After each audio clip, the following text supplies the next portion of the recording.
Bonjour, je m'appelle Brigitte Langevin, je suis conférencière, auteure et formatrice agréée, spécialisée dans le domaine du sommeil des enfants. Alors aujourd'hui, on va voir deux petites problématiques qui existent parmi les 6-12 ans. Donc, une des problématiques, c'est que la fin de semaine, ces enfants-là se lèvent très tôt. Tandis que la semaine, c'est beaucoup plus difficile. Hein? C'est rare les enfants qui sont passionnés de se lever pour aller à l'école. Donc, le matin, vont un peu plus tarder à se lever.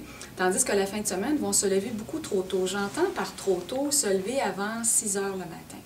Donc, ce qui est important, c'est de donner un point repère aux enfants pour leur permettre de savoir quand la journée débute. Le réveil matin n'est pas à conseiller puisque l'enfant doit surveiller l'heure parce qu'il débute son apprentissage au sommeil, pas au sommeil, mais plutôt à comprendre, à lire l'heure. Tandis que le plus vieux, même s'il connaît l'heure, va quand même trop souvent surveiller l'horloge, se mettre à penser et finalement l'empêcher de se rendormir. Une bonne façon de donner un point repère, c'est d'installer ce qu'on appelle un timer en anglais, qu'on branche dans le mur, le même genre qu'on utilise là, pour les décorations de Noël, pour les ouvrir et les fermer. Et on va venir brancher la lampe de chevet à ce timer-là qui va avoir été branché dans le mur. Et on va le régler en fonction de permettre d'ouvrir la lumière à l'heure désirée. Alors généralement, l'heure normale d'éveil de ce groupe d'âge-là est entre 6 h et 7 h le matin.